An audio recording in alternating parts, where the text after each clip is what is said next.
Haleluya, kita melanjutkan pengajaran ya. Kita sudah sampai di kitab Keluaran. Pengajaran orang pilihan kita sampai kitab Keluaran pasal ke-5. Kita baca ayat 1 sampai ke-10 ya. Tapi saudara baca semua nanti di rumah ya, buat kita lebih mengerti. Keluaran pasal 5 ayat 1 sampai 10. Supaya bacaan sama kita baca siapa yang tertulis di depan. Kita baca bersama 3, 4. Dan sesudah itu Moshe dan Harun menghadap Fir'aun. Lalu berkata kepadanya, beginilah Yahweh Elohim Yisrael berfirman, biarlah umatku pergi dan mereka akan mengadakan perayaan bagiku di padang gurun. Namun Fir'aun berkata, siapakah Yahweh itu? Sehingga aku harus mendengarkan suaranya untuk membiarkan orang Yisrael pergi. Aku tidak mengenal Yahweh. Aku juga tidak akan membiarkan orang Yisrael pergi. Dan berkatalah mereka, Elohim orang Ibrani telah menemui kami. Biarlah sekarang kami pergi untuk satu perjalanan selama 3 hari lamanya ke padang gurun. Dan biarlah kami berkorban bagi Yahweh Elohim kami, agar dia tidak menghantam kami dengan wabah penyakit atau dengan pedang. Dan Raja Mesir berkata kepada mereka, Moshe dan Harun, mengapakah kamu membebaskan umat itu dari pekerjaannya? Kembalilah ke pekerjaanmu. Dan Firaun berkata, lihatlah, sekarang telah banyak sekali umatmu di negeri ini, dan kamu telah menghentikan mereka dari kerja paksanya. Dan pada hari itu juga Firaun memerintahkan para pengerah umat itu dan mandor mereka dengan berkata, kamu jangan lagi memberikan jerami kepada umat itu untuk membuat batu bata seperti 3 hari terakhir ini. Biarlah mereka sendiri pergi dan mengumpulkan jerami bagi mereka. Tetapi jumlah batu bata yang mereka buat 3 hari terakhir ini, kamu tetap harus bebankan kepada mereka. Kamu tidak boleh mengurangi daripadanya, karena mereka sendiri pemalas. Itu sebabnya mereka menangis sambil berkata, biarlah kami pergi, biarlah kami berkorban kepada Elohim kami. Biarlah perbudakan itu menjadi berat atas orang-orang itu. Mereka tetap harus mengerjakannya dan tidak berpaling pada kata-kata dusta. Pergilah para pengarah umat itu serta para mandornya dan berbicara kepada umat itu dengan mengatakan, Firaun telah mengatakan begini, aku tidak akan memberikan jerami lagi kepadamu. Amin. Silakan duduk. Puji Bapa Yahweh, kita bersyukur oleh kasih kemurahan Tuhan ya. Kita terus belajar orang pilihan Tuhan. Orang pilihan Tuhan tidak terlepas dari permasalahan dalam kehidupan ya. Dan kita bagian daripada umat pilihan Tuhan yang hidup pada zaman akhir. Ada tertulis dalam kitab 1 Korintus dikatakan bahwa segala sesuatu ini ditulis untuk orang pilihan Tuhan yang hidup pada zaman akhir, yaitu saudara dan saya. Ya. Jadi kita belajar apa yang dapat kita petik dari semuanya ini. Ya. Nah, saudaraku yang dikasihi oleh Bapak Yahweh, kita melihat di sini. Ya. Moshe dan Harun begitu yakin ya. Setelah meyakinkan orang-orang Israel dengan mempertunjukkan kepada Bani Israel, saudara-saudaranya, sesuai dengan kitab Keluaran pasal 4 ayat-ayat terakhir. Kalau nanti saudara baca lagi. Ya. Di mana mereka, Moshe dan Harun memperlihatkan kuasa-kuasa yang Tuhan berikan kepada mereka bagi Bani Israel, supaya mereka percaya bahwa Bapa Yahweh lah yang mengutus Moshe dan Harun untuk membebaskan umatnya dari perbudakan. Ya. Seperti yang diungkapkan beberapa waktu lalu bahwa bangsa Israel tidak pernah menyadari bahwa waktu perbudakan mereka sudah genap. Sesuai dengan firman Tuhan ya kepada leluhur mereka Abraham. Ya. Karena memang tidak ada yang mencatat. Ya, kita sudah dibuka minggu lalu kalau saya nggak salah. Setelah zaman nabi-nabi, khususnya ketika mereka mulai dijajah, ditahan oleh bangsa Babel dan seterusnya, kan banyak nabi yang bermunculan. Mereka bernubuat, menyatakan pesan-pesan Tuhan, ya. Dan kita tahu bahwa kita sudah dibuka, Daniel mencatat apa yang dinyatakan Yeremia tentang perbudakan ataupun penjajahan bangsa Babel terhadap Israel yang sudah genap ya sesuai dengan waktu Tuhan 70 tahun, dan dia terus berdoa karena dia tahu ya, karena dia tahu ya. Sebelum saya lanjut, kemarin saya baca lagi, saya dengar lagi kan, karena ngomong tentang Daniel, akhirnya saya sebut pohon ara yang mulai bertunas berdasarkan kitab Daniel, seharusnya kitab Matius pasal 24. Nah, saudaraku yang dikasih oleh Bapak Yahweh, di sini kita melihat bahwa karena tidak ada catatan yang menyatakan bahwa waktunya sudah genap 400 tahun. Sehingga tidak ada satupun bangsa Israel yang mengetahui bahwa memang waktunya genap. Ya. Dan kita melihat di sini Tuhan tahu itu. Sehingga ketika dia mengutus Moshe dan Harun, mereka harus dikasih lihat mujizat. Kan waktu zaman Daniel tidak ada mujizat yang harus ditunjukkan Tuhan. Karena Daniel mencatat berdasarkan apa yang tertulis atau yang dinubuatkan oleh Nabi Yeremia. Jadi dia bisa kasih tahu.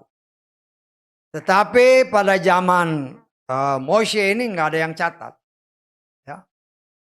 Sehingga Tuhan punya cara untuk memberitahu kepada umat Israel melalui Moshe. Walaupun tidak ada ayat yang menyatakan bahwa waktu perbudakan sudah selesai. Taunya kapan? Taunya nanti ketika Tuhan membawa bangsa Israel keluar dari tanah Mesir. Ya. Kemudian Tuhan berbicara 40 hari 40 malam dengan Moshe, kemudian Moshe nulis, baru Moshe tahu di situ. Ya, Moshe tahu, oh ternyata moyang kita yang bernama Abraham telah melakukan satu dosa dalam pandangan Tuhan. Waktu ibadah dia tidur. Karena itu terjadilah penghukuman yang Tuhan jatuhi. Jadi nanti taunya setelah mereka bebas. Ya. Karena Tuhan yang ngomong langsung kepada Moshe. Catat. Ya, ini saya tafsirkan karena 40 hari 40 malam kan dia ada bersama dengan Tuhan. Sehingga ditulislah oleh Moshe dari Kejadian 1 ayat 1 sampai kitab Ulangan pasal terakhir, ayat terakhir. Semua dia tulis dan di situ dia tahu bagaimana jalan cerita dari Sang Sutera Darah Agung yang diberitahu, yang dibuka kepada manusia melalui Moshe. Dan kita sebagai umat Tuhan menerima kasih karunia ini Sehingga kita mengerti jalan ceritanya. Sejak awal penciptaan kembali. Sampai kepada saat ini. Dan sampai masa yang akan datang. Di mana Tuhan sudah menjanjikan. Ya. Dan itu tertulis, dinubuatkan dengan perhitungan-perhitungan. Seperti yang tadi saya katakan kan, harusnya saya katakan Matius, saya bilang Daniel. Nah di situ kan Matius ditulis dengan detail. Dan kita melihat oleh kasih kemurahan Tuhan. Kita sudah diberitahu. Ya. Nah, tinggal kita mau nggak mempersiapkan diri. Sebagaimana Daniel ketika dia baca kitab Yeremia. Dia bersiap. Nah, saudaraku yang dikasih oleh Bapa Yahweh, kita melihat Moshe dengan begitu yakin, ya, karena dia merasa sangat penuh sukacita, karena bangsa Israel kelihatannya senang. Ketika diberitakan bahwa Tuhan sudah melawat mereka dan mengutus mereka, si Moshe dan Harun, untuk menghadap Firaun agar bangsa Israel dibebaskan. Ya tentu senang. Ya senang. Nah saya percaya dengan semangat yang berkobar-kobar. Dia datang menghadap Firaun. Mantap kan? Datang mungkin wah jalannya puak-puak dengan gagah. Karena dia suka cita, umat Israel senang. Mereka pasti kasih semangat, ya Moshe semangat. Ya. Dan kita melihat. Kita menafsirkan jalan ceritanya. Itu kan kerajaan. Ya. Saya percaya hanya karena kemurahan Tuhan. Tidak ada penghalang-penghalang. Yang menghalangi mereka. Langsung datang kepada Firaun. Kan pasti banyak pengawal di situ kan. Yang pasti wah ribet untuk sampai bisa menghadap ke tahta Firaun. Ya. Memang tidak diceritakan di sini. Tapi kita bisa menafsirkan bahwa ini semua adalah kasih karunia Tuhan. Kalau Tuhan sudah buka jalan sesuai rencananya, tidak ada yang bisa menghalangi. Saya percaya ya, karena Mesir itu termasuk kerajaan yang pada waktu itu boleh dikatakan menguasai dunia, khususnya di daerah Timur Tengah. Ya. Sehingga tidak mungkin sembarangan orang bisa masuk. Walaupun dia orang Ibrani, tetapi dalam pandangan orang Mesir, orang Ibrani adalah budak. Dan mereka tidak boleh sembarangan masuk. Tetapi kita melihat cara Tuhan, karena Tuhan mau supaya Moshe menghadap si Firaun untuk menyatakan pesan Tuhan. Agar Firaun membiarkan bangsa Israel pergi keluar dari Mesir 3 hari perjalanan sesuai dengan apa yang difirmankan. Ya. Tetapi ketika dia datang kepada Firaun, ya, dengan semangat dia berkata, beginilah Yahweh Elohim Israel berfirman, biarkanlah umatku pergi, kata ayat 1 ya. Ke padang gurun supaya mereka dapat mengadakan perayaan bagiku. Semangat kan? Lihat ayat ke satu tadi ya. Semangat. Biarlah umatku pergi dan mereka mengadakan perayaan bagiku di padang gurun. Kemudian mentalnya langsung jatuh. Ayat kedua. Siapa Yahweh itu? Loh, siapa Yahweh itu? Saya nggak kenal. Kan dia raja kan. Si Moshe datang. Dia berkata kan, beginilah Yahweh berfirman. Langsung, siapa Yahweh? Saya nggak kenal Yahweh. Langsung mentalnya jatuh kalau dia tidak disertai Tuhan. Saya tanggap. Ya. Tapi ingat ya, apa yang dikatakan nanti kita lihat buat kita. Bisa aja itu terjadi sama kita.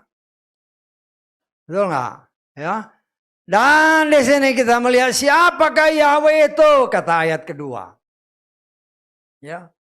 Siapa Yahweh itu sehingga aku harus mendengarkan suaranya untuk membiarkan orang Yesaya pergi. Aku nggak kenal si Yahweh. Wah, luar biasa. Ya. Saudara bayangkan kalau kita yang seperti itu, kira-kira gimana? Ya. Ini memang cerita tentang si Moshe. Tapi bisa aja kan pertanyaan itu kita perkenalkan Bapak Yahweh. Terus dibalas, siapa Yahweh? Saya nggak kenal. Siapa itu Yahweh? Saya nggak kenal. Apa jawabmu? Saudaraku yang dikasih oleh Bapak Yahweh. Tetapi kita melihat, ya, Moshe walaupun boleh dikatakan mentalnya langsung dicoba oleh si Firaun untuk dijatuhkan dengan balasan seperti itu. Ya kalau kita lihat kan jawabannya normal. Karena memang dia tidak mengenal siapa itu Yahweh. Dan kita harus ingat ya, kita coba menelusuri siapa ini si Firaun. Berdasarkan firman Tuhan. Ya, kita sudah belajar tapi kan ya mungkin lupa atau tidak perhatikan. Sehingga kita lihat di dalam kitab Kejadian. Kitab Kejadian pasal ke berapa ini? 10. Mulai ayat ke-6. Ayat ke-6 lah. Dan anak-anak lelaki Ham ialah Kus, Mesir, Put, dan Kanaan. Jadi orang Mesir itu adalah keturunan dari Ham. Saya tangkap. Kalau Moshe itu dari keturunan Sem. Karena ada 3 anaknya Nuh. Ya. Sem, Yafet, sama Ham. Lah dari situ kita bisa melihat semua siapa. Ya. Dari mereka ini kemudian kita lihat ke bawah lagi. Jadi 3 anaknya kan. Ada Mesir, ada Kus, ada Mesir, ada Put, ada Kanaan. Itu anak-anaknya si Ham. Kemudian anak lelaki Kus ialah Seba, Hawila, Sabta, Raema, Sabteka, dan anak lelaki Raema ialah Seba dan Dedan. Perhatikan. Kus memperanakan Nimrod. Nimrod adalah ya, ia mulai menjadi perkasa di bumi. Nimrod ini dipercaya ya berdasarkan tafsir-tafsir. Banyak orang dianggap sebagai dewa ya. Dewa yang disembah atau karena dia orang kuat kan, punya kuasa, punya ya memang firman Tuhan mengakui dia adalah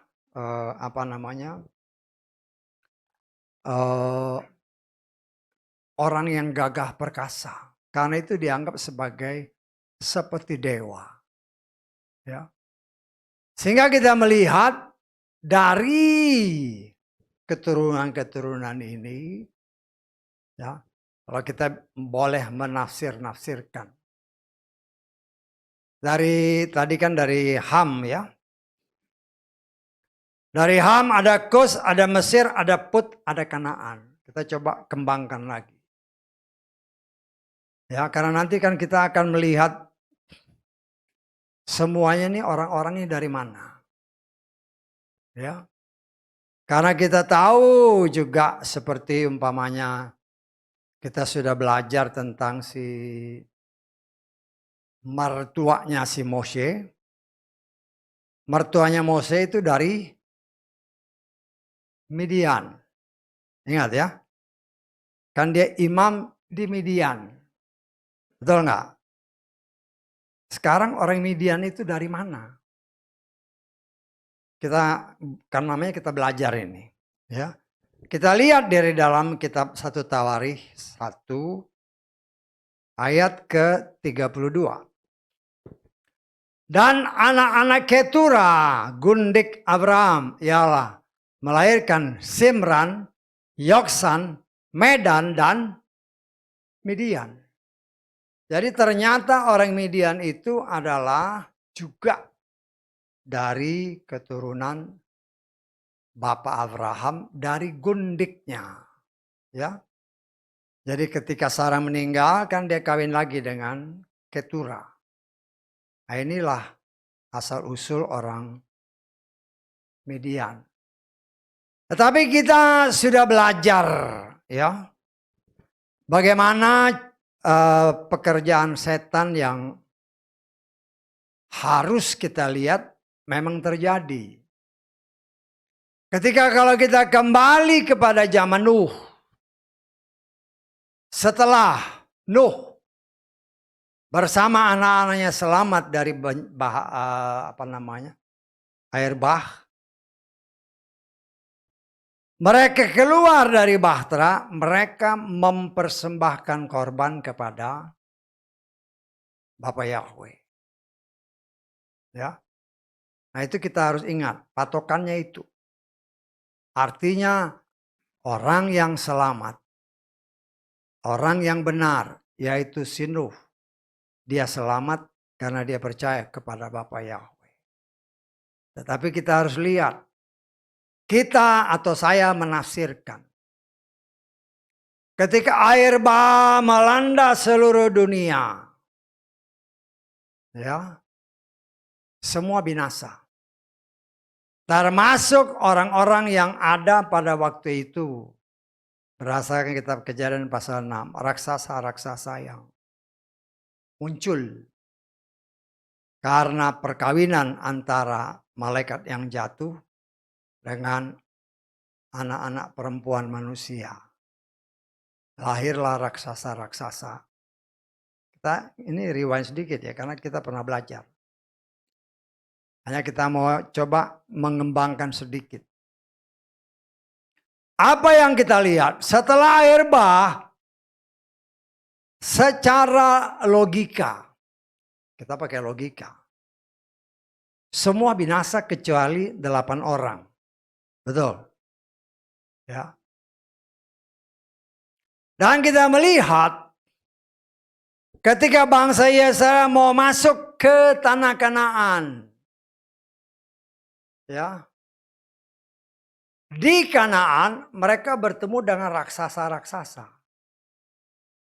Betul nggak? Di Kanaan. Betul? Ya. Menjadi pertanyaan dari mana raksasa itu? Saya memang pernah menafsirkan. Pasti dari salah satu anggota keluarga si Nuh. Ya, katakanlah anak-anaknya bebas dari benih-benih atau gen-gennya si raksasa. Tapi masih ada raksasa kan? Bahkan dikatakan Goliat itu keturunan raksasa. Orang enak itu yang diketemukan di Kanaan itu raksasa. Lah kita sudah baca tadi, orang Kanaan dari mana? Dari keturunan siapa? Ham. Jadi kita bisa menafsirkan bahwa ya, kalau kita anggap Ham ini ya katakanlah baguslah. Istrinya kita nggak tahu. Tapi saya menafsirkan keturunan raksasa itu ngalir dari sana. Kita menafsir ya, karena orang juga kalau ditanya mereka nggak bisa jawab secara pasti. Hanya kita boleh menafsirkan. Menafsirkan itu artinya sesuatu yang kita perkirakan begini. Tafsiran itu belum tentu benar. Tetapi juga belum tentu salah. Belum tentu 100% benar. Tetapi belum tentu 100% salah. Karena kenyataannya ada. Kita sebagai anak Tuhan yang sedang belajar orang pilihan Tuhan, kita harus melihat dan dasar iman kita harus berfondasikan 66 kitab. Dan dari 66 kitab itulah saya khususnya mencoba menafsirkan bahwa raksasa itu karena ketika bangsa Israel masuk ke tanah Kanaan, mereka bertemu dengan orang enak. Loh kita urut orang Kanaan itu dari siapa? Dari keturunan Ham. Jadi kemungkinan besar dari situlah raksasa itu muncul. Ya. Nah, saudaraku yang dikasih oleh Bapak Yahweh, dan kita tadi baca. Ya. Dari Ham inilah timbul orang Mesir. Ya. Sehingga kita jangan heran apabila siapa? Orang Mesir ini yang memang mengagung-agungkan dewara itu, ya. Menurut tradisi, si Nimrod inilah yang dianggap sebagai dewa itu. Tapi ya kita tidak heran karena itu satu alur. Bisa ditangkap. Alurnya dari Ham sampai kepada si Firaun yang sedang dihadapi oleh si Moshe dan Harun. Ya. Secara logika harusnya apabila Ham itu sungguh-sungguh memperhatikan ketika mereka selamat dari air bah, bapaknya mempersembahkan korban kepada Bapak Yahweh. Tetapi kita melihat seolah-olah itu hilang lenyap. Ya, hilang lenyap. Ya. Ya kita bisa aja menafsirkan kalau kita menganggap bahwa istrinya itu ada sedikit campuran raksasa. Berarti kan masih ada campuran setan di situ. Karena raksasa itu dari malaikat jatuh. Saya tanggap. Artinya setan. Benih setan. Walaupun banyak orang di luar sana nggak mungkin. Firman Tuhan katakan ada anak Tuhan, ada anak setan. Itu firman dan itu tertulis. Bukan tersirat, tertulis. Kita sudah belajar dari kitab 1 Yohanes. Artinya dari apa yang tertulis kita boleh menafsirkan. Ya. Inilah yang kira-kira terjadi. Untuk apa? Bukan kita sembarang, hanya untuk memiliki pengetahuan yang benar. Setanggap, ya. Pengetahuan yang penuh dan benar tentang firman. Sehingga kita tidak bisa dibodohi karena kan banyak macam-macam tafsiran. Itu raksasa. Karena incest. Lu dari mana? Incest sampai sekarang kan masih ada. Betul nggak? Kan ada ibu kawin sama anak, punya anak, bapak kawin sama anak, kok nggak raksasa? Jadi kita tidak pernah bisa ketipu dengan dongeng-dongeng seperti itu. Karena itu masih kejadian. Kenapa? Karena banyak orang yang menolak. Nggak mungkin malaikat jatuh terus kawin sama manusia. Ya itu urusan mereka. Tetapi saya percaya bahwa ada tertulis bahwa anak-anak Tuhan yang dimaksud di dalam kitab Kejadian pasal 6 adalah malaikat. Ya. Karena anak-anak Tuhan dalam kitab Kejadian pasal 6 itu sama dengan anak-anak Tuhan yang ada di kitab Ayub. Ketika Tuhan mengumpulkan anak-anaknya, anak-anak Tuhan, ya itu pasti malaikat karena dikumpulkan di sorga. Gak mungkin di dunia. Ya. Artinya kita bisa menafsir bahwa memang itu malaikat yang kawin dengan manusia. Timbullah raksasa. Sehingga murka Tuhan bertambah-tambah akhirnya dunia dimusnahkan. Tetapi kita melihat karena kemurahan Tuhan. Manusia masih ada dan Tuhan memproteksi keluarga Nuh yang percaya kepada Bapak Yahweh. Walaupun Bapak Yahweh tahu ada yang nyusup di sana. Setan masih ada di sana. Sehingga dengan demikian kita melihat. Kita tidak heran kenapa siapa si Firaun ini. Ya. Seharusnya kalau kita lihat garisnya kan. Dari Ham. turun. Tetapi kita melihat contoh bangsa Israel, 400 tahun mereka diperbudak. Mereka lupa sama Tuhan. Apalagi si Firaun. Ya. Katakanlah si Ham masih mengajarkan. Tetapi anak-anaknya termasuk cucunya si Nimrod mungkin sudah lupa. Atau tidak pernah lagi mengenal siapa. Dan kita bisa menafsirkan atau saya menafsirkan. Setan merasa masih ada andilnya di sana. Saya tanggap. Karena melalui si Ham ini kan lahir anak-anak. Setan masih ada merasa benihnya di sana. Sehingga dia masih bisa memasukkan semua pengajaran-pengajaran yang berasal dari setan. Dan kita melihat, ya,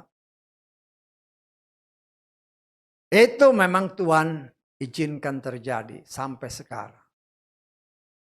Ya, benih setan itu masih ada. Ya. Karena itu yang bisa membersihkan benih setan itu ya hanya Tuhan sendiri. Termasuk di dalam kita. Ya. Di dalam kita ini ada benih yang berasal dari Bapa Yahweh. Tetapi juga ada benih yang berasal dari setan. Campur aduk sudah. Ya. Saya pernah kasih gambaran kan. Ya untuk refreshing lah. Kan manusia itu tadinya berasal dari satu orang. Betul nggak? Dari Adam kan. Dari Adam dipecah jadi Adam dan Hawa. 2 orang kan. Logika, ini kita pakai logika sedikit. Darahnya sama nggak? Pasti sama. Betul nggak? Kita pakai logika loh. Darahnya sama. Ya. Gennya sama, semua sama. Tetapi yang kenyataan sekarang dari darah yang sama. Ya kita lihat sekarang kan darahnya macam-macam. Ada A, ada B, ada O, ada AB. Dan ada darah-darah khusus. Ya bukan lagi 4 yang macam ini, ada darah-darah khusus. Kenapa bisa begitu? Itulah pekerjaan setan. Karena berbicara darah, berbicara jiwa. Jiwa manusia karena menerima perkataan setan. Karena mendengar suara setan seperti yang dilakukan oleh si Hawa. Maka jiwanya separuh hilang. Jiwa yang berasal dari Tuhan. Karena setan berhasil menipu si Hawa. Maka manusia sejak kejatuhan. Jiwanya bukan lagi seutuhnya jiwa Tuhan. Tapi jiwa Tuhan dan jiwa setan. Dan itulah yang sedang Tuhan bersihkan. Sebagaimana yang terus-menerus disingkapkan dari tempat ini. Ya. Firman kita sudah seringkali diingat. Firman itu adalah Bapa Yahweh sendiri. Yaitu Yeshua. Kalau kita menerima firman itu. Kalau kita menerima Yeshua. Maka jiwa yang rusak ini. Sebagaimana tertulis dalam Yakobus 1:21. Akan dipulihkan kembali. Oleh Tuhan. Oleh firman-Nya. Bukan dengan kekuatan kita tidak mampu. Tetapi Tuhanlah yang mampu mengembalikan kembali jiwa yang rusak karena mendengar suara setan. Kalau kita mau taat mendengar hanya suara Tuhan, maka jiwa itu akan dipulihkan kembali. Loh kenapa? Loh kita mau merentah bersama Dia. Ingat ya, poinnya itu kita mau merentah bersama Dia. Ya. Jadi kita harus mempunyai pikiran yang sama dengan Dia. Bukan lagi pikiran kita, tetapi pikiran Hamasia. Ada tertulis, kami memiliki pikiran Hamasia. Ya. Dan itulah tujuan Tuhan bagi saudara dan saya. Supaya kita benar-benar memiliki pikiran Hamasia. Kenapa? Karena kita akan memerintah bersama dengan dia. Kita lihat di dalam 1 Korintus pasal 2 ayat ke-16.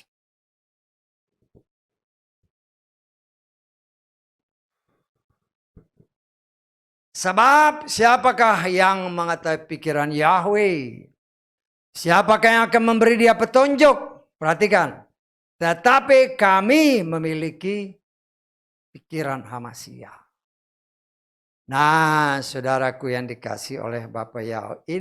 Ini tujuan akhirnya ya. Bisa tanggap? Ini tujuan akhirnya kita kenapa dikasih firman.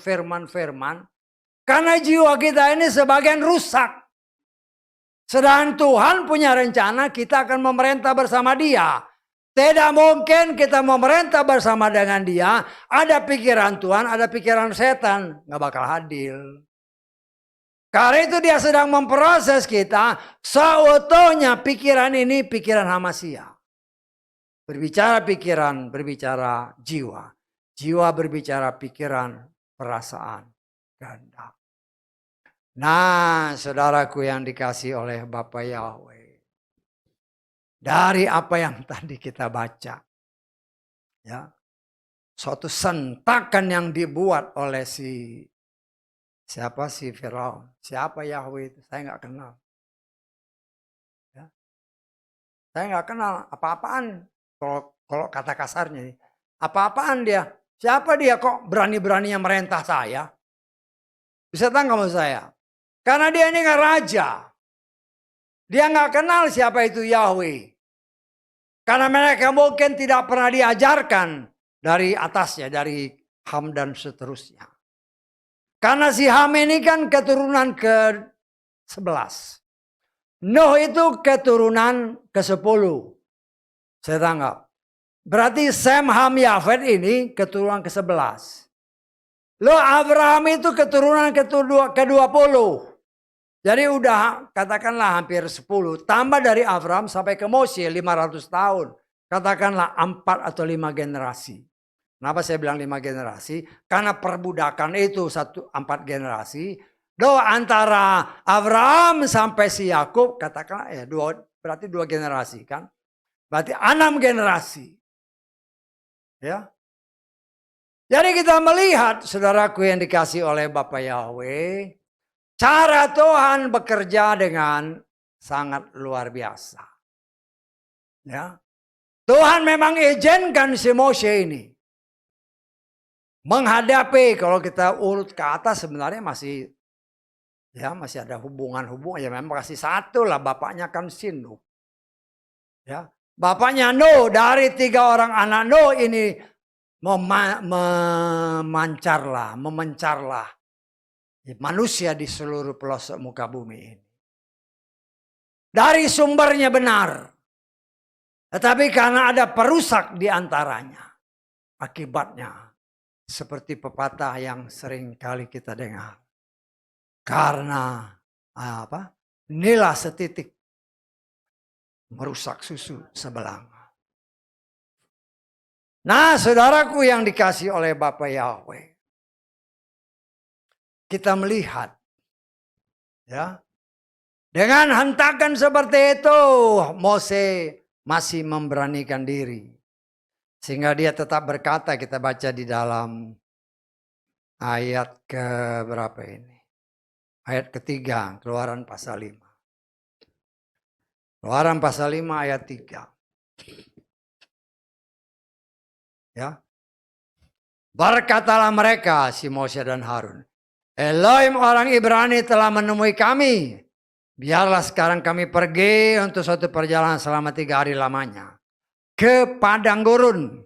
Dan biarlah kami berkorban bagi Yahweh Elohim kami, agar dia tidak menghantam kami dengan wabah penyakit atau dengan pedang. Tapi Raja Mesir berkata kepada mereka, Moshe dan Harun, mengapakah kamu membebaskan umat itu dari pekerjaan?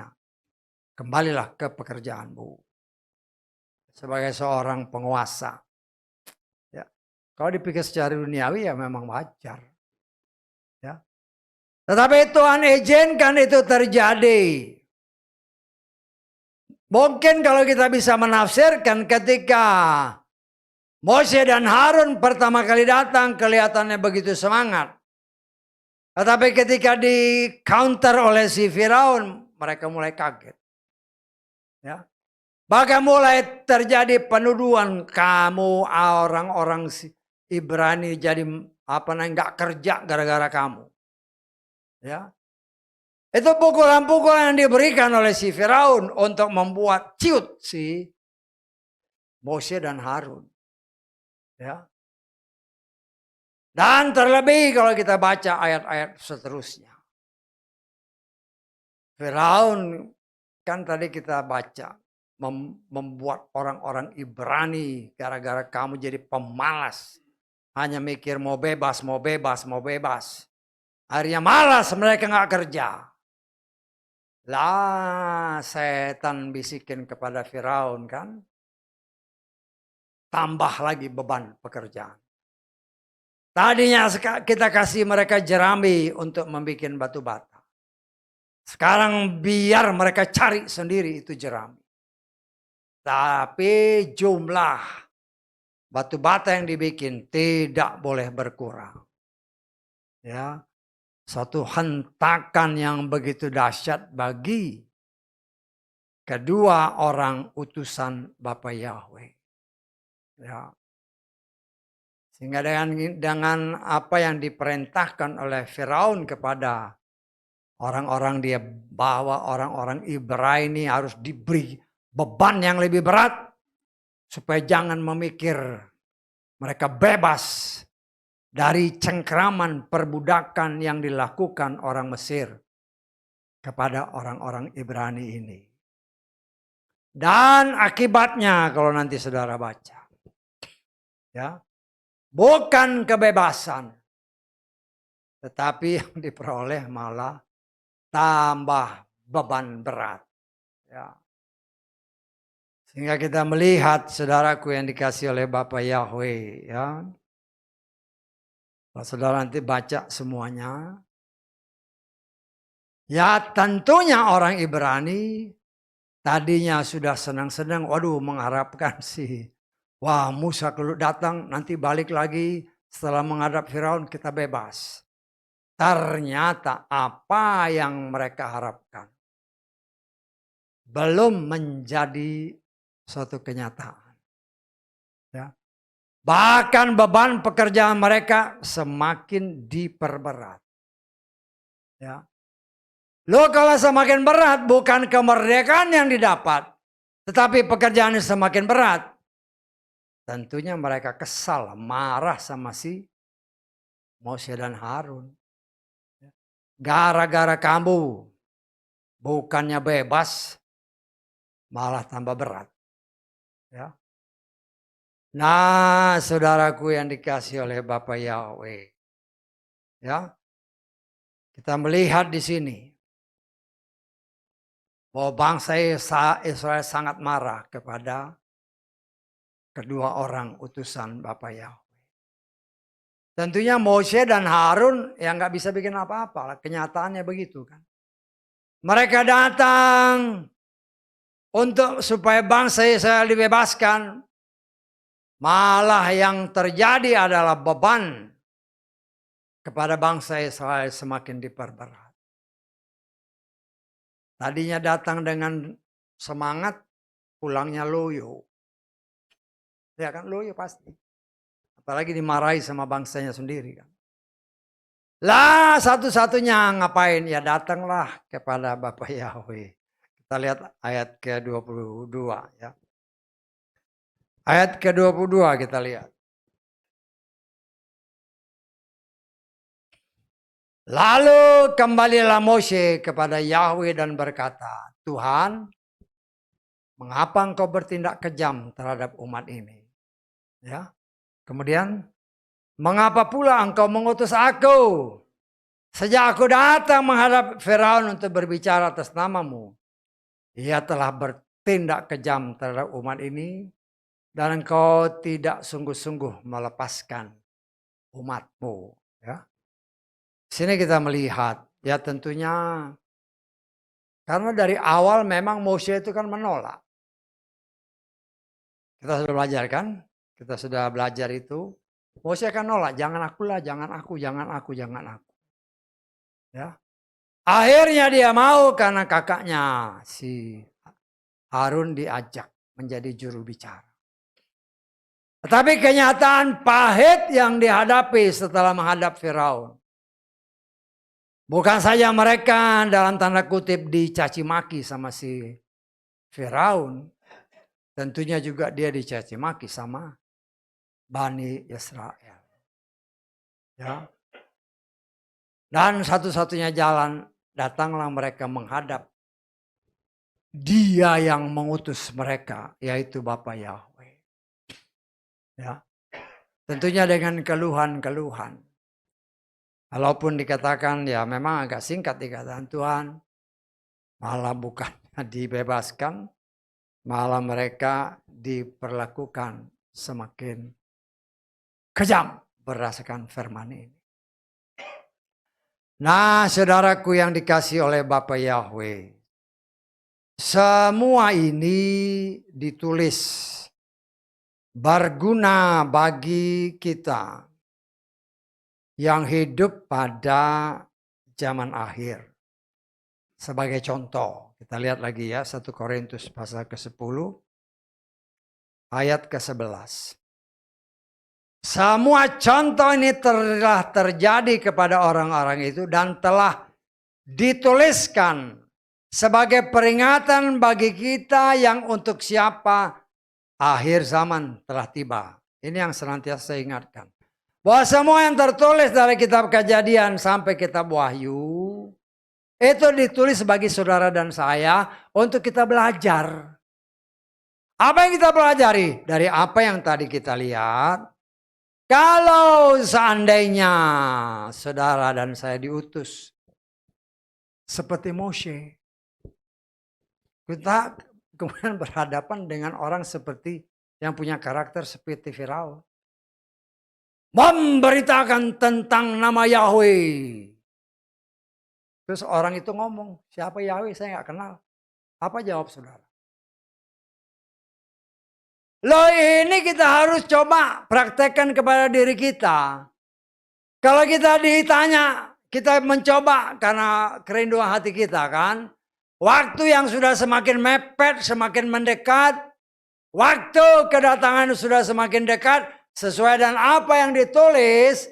Karena kita belajar. Sebagaimana Daniel belajar bahwa seperti yang tertulis oleh Yeremia. Berdasarkan nubuatan Yeremia. Bahwa waktu perbudakan sudah selesai. Dan bagi saudara dan saya, apa yang ditulis dan dikatakan oleh Yeshua dalam kitab Matius khususnya. Waktunya sudah semakin sangat dekat. Dan kita sebagai orang-orang yang telah menerima kasih karunia, menerima percaya kepada Yahweh di dalam Adonai Yeshua Hamasya sebagai Tuhan dan Juru Selamat. Karena kita percaya sebagaimana tertulis dalam kitab Kejadian. Ketika Nuh selamat, dia mempersembahkan korban kepada Bapa Yahweh.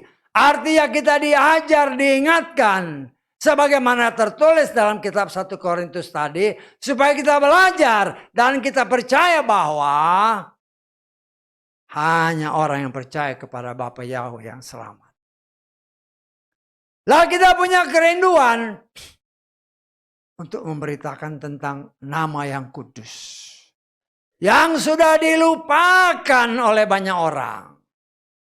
Ya, sudah dilupakan berapa generasi ke atas kita tidak tahu. Ya. Kemudian kita memperoleh kasih karunia dan kita menerima dia sebagai Tuhan dan Juru Selamat. Yahweh di dalam Adonai Yeshua Masih. Kemudian kita punya kerinduan sama seperti Moshe ini. percaya sama Yahweh. Lo kalau dibalas seperti Firaun membalas si Mose, siapa Yahweh itu, saya nggak kenal. Apa jawabmu? Bisa tangkap saya. Hal itu bisa terjadi bagi kita. Siapa Yahweh itu, saya nggak kenal. Ya siapa? Siapa itu Yahweh? Saya nggak kenal. Memang juru selamat, tapi apa? Saya nggak kenal Yahweh. Apa jawabanmu? Apa balasanmu? Lah kita belajar dari apa yang tertulis. Ada tertulis keselamatan datang dari bangsa Yahudi. Siapa Tuhannya orang Yahudi? Tuhannya orang Yahudi namanya Yahweh. Lah di situ kita harus bisa menjelaskan kalau orang nanya siapa Yahweh itu. Saya nggak kenal. Ya. Khususnya kita beritakan kepada orang yang dalam tanda kutip namanya Kristen lah. Saya tanggap. Ya. Mungkin saudara-saudara kita kan Kristen. Kalau ditanya siapa Yahweh, saya nggak kenal. Di gereja saya nggak ada itu. Lah itu kan sama seperti apa yang dikatakan Firaun kepada si Mose. Saya nggak kenal siapa itu. Lah kita harus mempunyai hikmat. Karena dasar iman kita ada tertulis. Ada tertulis, jangan tersirat. Karena ada di luar ngajar sana tersirat. Itu pembodohan. Bagi umat yang menamakan umat Tuhan, ada tersirat. Tuhan bukan saja tertulis, tapi tersirat. Itulah kalau Hamasya palsu ya kayak gitu. Gembala-gembala palsu mengajarkan yang tidak benar. Nah, kita harus semua tertulis. Ada tertulis. Keselamatan itu datang dari bangsa Yahudi. Bukan orang Yahudi yang menyelamatkan. Tetapi firman Tuhan yang diturunkan Tuhan melalui Mose yang adalah orang Ibrani, orang Yahudi. Firman itulah yang dapat menyelamatkan kita. Bukan orang Yahudi yang menyelamatkan, tetapi Tuhannya orang Yahudi. Itulah yang menyelamatkan. Nah, disitulah kita perkenalkan Tuhannya orang Yahudi. Namanya Yod-He, Waw-He, YHWH. Yang biasa disebut Yahweh. Ya. Yahweh. Wah, orang Yahudi aja nggak manggil itu. Nah, saudara harus bisa jelaskan. Kita harus bisa menjelaskan. Karena orang Yahudi ketika bertemu Yod-He, Waw-He, dia tidak bilang Yahweh. Tetapi dia bilang Adonai. Tulisannya YHWH. Kenapa begitu? Karena ada tertulis jangan menyebut nama Tuhanmu untuk kesia-siaan atau sembarangan.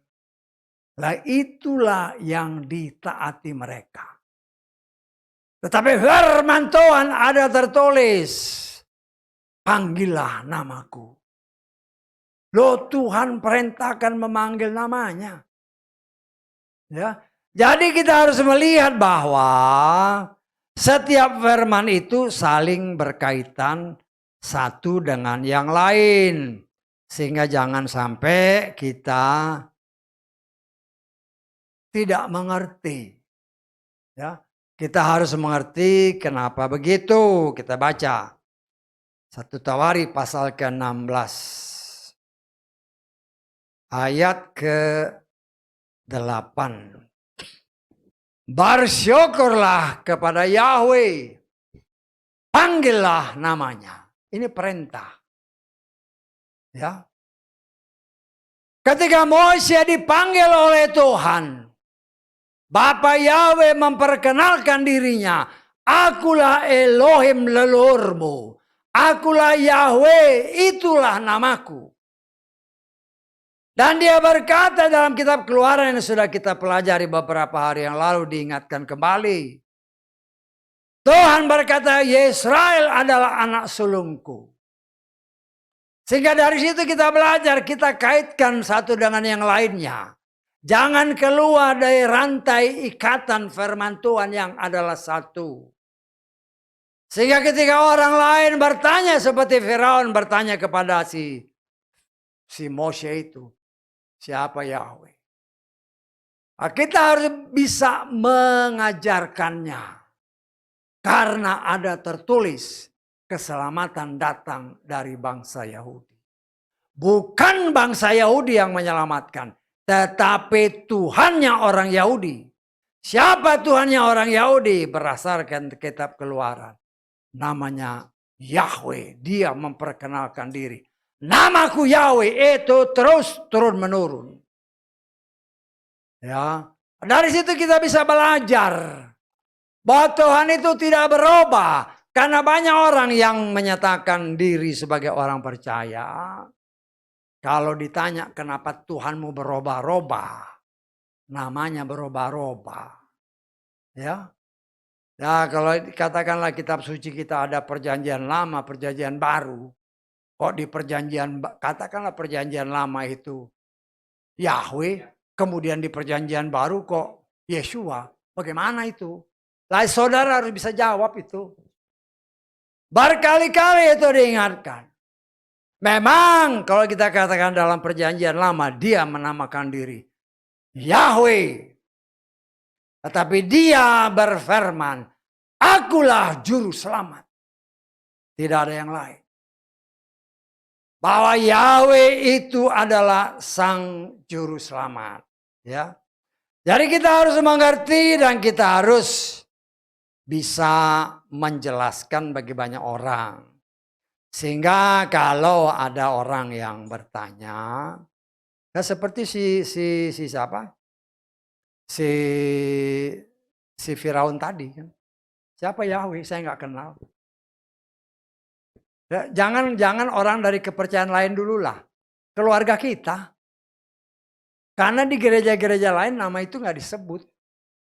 Jadi kalau dikatakan aku nggak kenal Yahweh, itu benar. Karena di sana tidak pernah dipanggil nama itu sehingga mereka nggak tahu. Walaupun saya menafsirkan bahwa ya orang-orang itu artinya yang jadi pimpinan-pimpinan, dia tahu nama itu. Tetapi nama itu dihilangkan oleh mereka. Diganti dengan nama yang lain karena bisikan setan. Ya. Setan, saya berkali-kali katakan setan itu takut dengan nama Yahweh.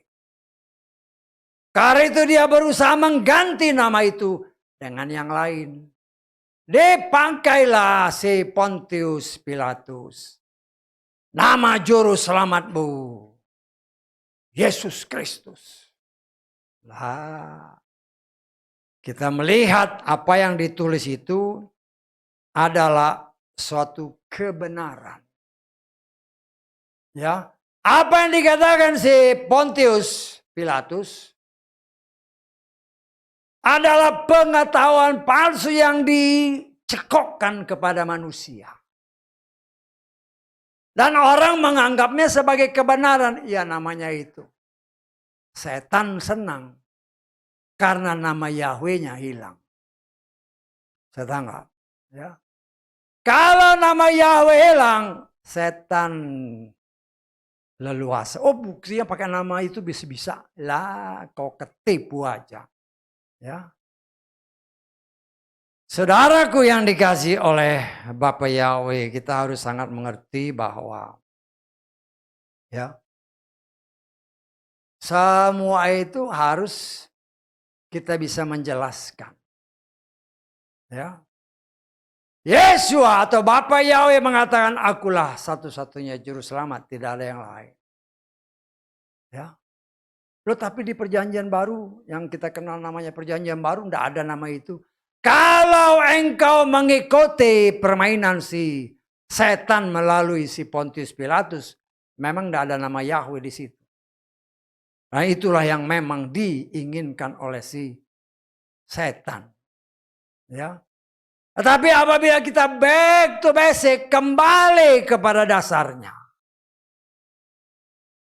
Ya. Karena keselamatan itu datang dari bangsa Yahudi. Siapa sebenarnya nama Sang Juru Selamat? Dalam bahasa Ibrani, jangan dalam bahasa yang lain. Karena Yeshua itu adalah keturunan orang Yahudi. Dari situlah kita bisa melihat namanya Yeshua. Yotsen waw ayin.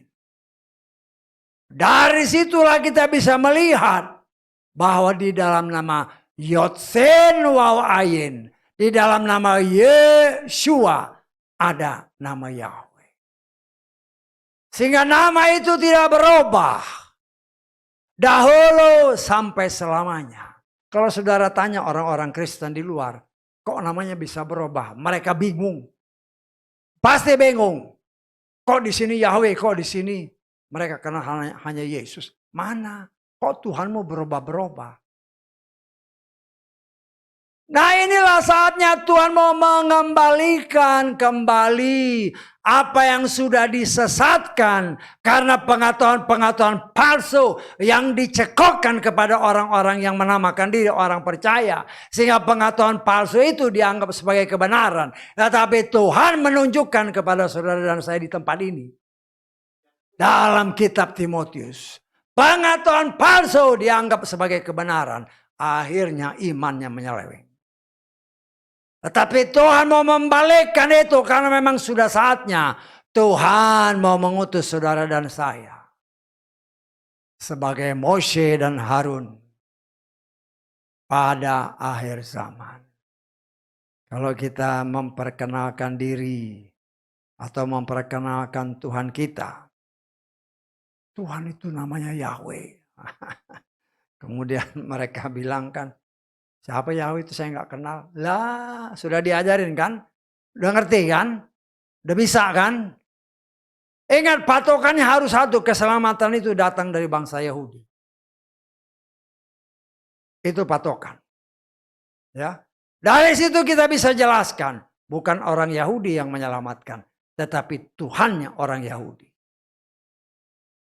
Dan Tuhan memperkenalkan dirinya kepada Moshe. Namaku Yahweh. Ya.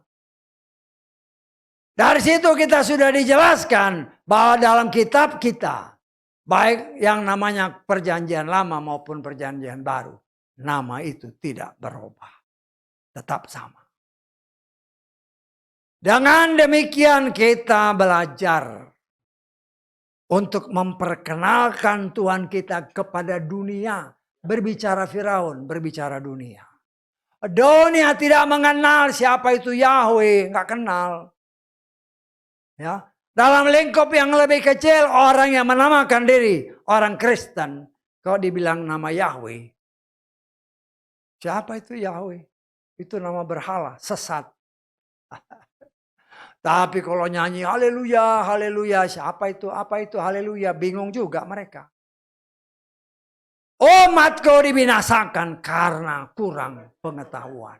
Pengetahuan yang penuh dan benar. Itulah yang diajarkan oleh Tuhan melalui para rasul, para nabi. Utusan-utusan Tuhan dengan 5 jawatan yang dia berikan. Baik itu sebagai nabi, baik itu sebagai rasul, baik itu sebagai gembala, baik itu sebagai penginjil, baik itu sebagai guru. 5 jawatan Tuhan utus untuk membuat umat Tuhan memiliki pengenalan yang penuh dan benar akan Tuhannya yang dapat menyelamatkan.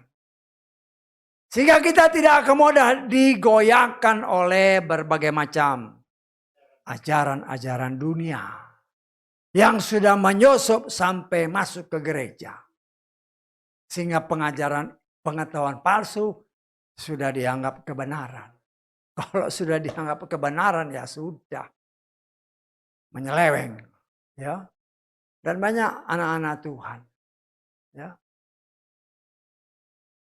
nggak ngerti kalau mereka itu sudah jauh dari jalan lurus yang sudah Tuhan siapkan. Sedangkan jalan lurus ini adalah jalan yang menjamin kepada keselamatan. Kita sebagai anak-anak Tuhan kita belajar Ya, kita belajar apa yang dialami Mose itu bisa kita alami. Tetapi kita harus bisa menerangkan dengan benar. Ya, kita harus bisa menerangkan dengan benar. Sehingga jangan sampai justru tambah menyeleweng. Dan jangan kita mengandalkan otak kita. Ya. Bisa tanggap? Jangan mengandalkan pikiranmu. Tetapi ada tertulis, kita kan sudah belajar itu. Kita baca lagi dalam kitab Keluaran. Ya. Keluaran pasal 4. Ayat ke 11 dan 12. Lalu berfirmanlah Yahweh kepadanya, siapakah yang menetapkan mulut bagi manusia? Atau siapakah yang menetapkan seseorang bisu atau tuli? Atau melihat atau buta? Apakah bukan aku, Yahweh? Sekarang pergilah, aku ada beserta mulutmu dan akan mengajar engkau apa yang harus kau katakan. Nah, kalau kita digerakkan oleh Roh Kudus untuk memberitakan namanya, melayani orang, jangan lupa ini. Ingat, jangan pakai otakmu. Berbicara Roh Kudus, kuasai lidah mulut bibirku. Sehingga ketika aku memberitakan apa yang kau kehendaki, itu bukan dari pikiranku, tetapi engkau yang mengatur lidah mulut bibir ini. Dan apa yang dinyatakan murni dari Tuhan, bukan daripada aku. Nah, saudaraku yang dikasihi oleh Bapa Yahweh, ya, jangan mengandalkan hikmat kita. Ya, karena hikmat kita bisa melenceng jauh dari apa yang tertulis. Ya. Karena itu kita belajar, kita mengucap syukur ya, belajar kitab Kejadian terus. Semakin mendalam, semakin mengenal Tuhan. Ya.